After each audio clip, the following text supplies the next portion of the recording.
সাম্রাজ্যবাদী শৃঙ্খলের দুর্বলতম গ্রন্থিতে আঘাত করে শ্রমিক শ্রেণীর বিপ্লবী অভ্যুত্থান ঘটানোর মুহূর্ত চয়ন করার সূত্রধর ভ্লাদিমির ইলিয়াচ উলিয়ানভ লেনিনের ১৫৫তম জন্মদিবস সোমবার পালিত হল কোচবিহারে। এদিন সিপিআইএম কোচবিহার জেলা সদর দপ্তরে লেনিনের প্রতিকৃতিতে মালা ও ফুল দিয়ে মানব মুক্তি আন্দোলনের এই প্রতিকৃতিকে শ্রদ্ধা জানান সিপিআইএম কোচবিহার জেলা সম্পাদক অনন্ত রায়। এছাড়াও লেনিনকে শ্রদ্ধা জানান প্রবীণ সিপিআইএম নেতা তারিণী রায়, অখিল প্রামাণিক সহ সিপিআইএম নেতা কর্মীরা।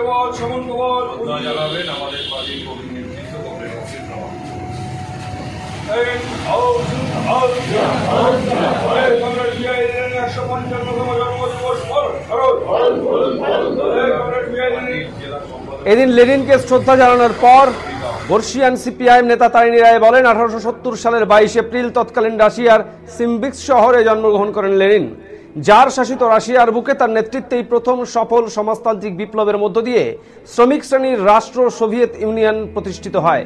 সাম্রাজ্যবাদী শৃঙ্খলের দুর্বলতম গ্রন্থিতে আঘাত করে বিপ্লবী অভ্যুত্থান ঘটনার মুহূর্ত চয়ন করার যে সূত্র লেনিন দিয়েছিলেন তা মার্ক্সবাদের বিকাশে তার অনন্য অবদান হিসেবে চিহ্নিত হয়ে রয়েছে।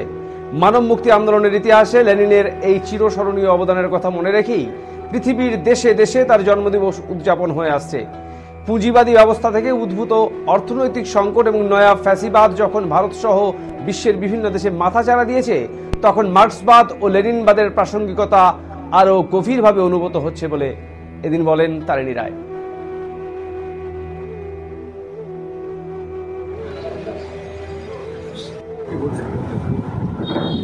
আজকের দিনে সংক্ষেপে তাৎপর্যটা হচ্ছে মহান লেনিন আজকে তার জন্মদিবস এবং শুনলেন ১৫৫তম জন্মদিবস। 1870 সালে জারের রাশিয়ায় সিম্বিক্স শহরে, ছোট্ট শহর, সেইখানে মহান লেনিনের জন্ম। এবং এটা বোঝা যায় যে জারের রাশিয়া মানে হচ্ছে তখন পুঁজিবাদ হয়, একেবারে বলা যায় জমিদার তন্ত্র, ক্ষমতাতন্ত্র। তখনও পুঁজিবাদ ওখানে বিকশিত হয়নি। সেইখানে মহান লেনিন তার জন্ম, এবং সেখান থেকে তিনি মার্ক্সবাদে উদ্বুদ্ধ হওয়ার পর অনেক লড়াই সংগ্রামের মধ্য দিয়ে তাকে অতিক্রম করতে হয়েছে। তিনি অনেক শিক্ষাও নিয়েছেন। 1905 সালের যে রাশিয়ায় একটা বিপ্লব হয়েছিল, সেই বিপ্লবে শিক্ষা নিয়েছেন। তারপরে 1917 সালের একেবারে গোড়ায় সেখানে জারতন্ত্রের বিরুদ্ধে, রাজতন্ত্রের বিরুদ্ধে, সামন্ততন্ত্রের বিরুদ্ধে যে লড়াই হয়েছে, সেখান থেকেও তিনি শিক্ষা নিয়েছেন। কমরেড লেনিনের সবচেয়ে বড় অবদান যেটা আমরা পালন করছি, প্রথম পৃথিবীতে সমাজতান্ত্রিক রাষ্ট্র, শ্রমিক শ্রেণীর রাষ্ট্র, যেটা এর আগে পর্যন্ত সকলে ভাবত এটা কাল্পনিক ব্যাপার, বাস্তবে সম্ভব নয়, শ্রমিক শ্রেণীর রাষ্ট্র হয়নি। অনেকে বলতো এটা বলে, কিন্তু এটা কখনো বাস্তবে সম্ভব নয়। কিন্তু মহান লেনিন তাকে অনেক স্ট্রাগল করতে হয়েছে, কারণ এটা আমরা সকলেই জানি বলশেভিক পার্টির নেতা ছিলেন কমরেড লেনিন। বলশেভিকরা ছিল সংখ্যায়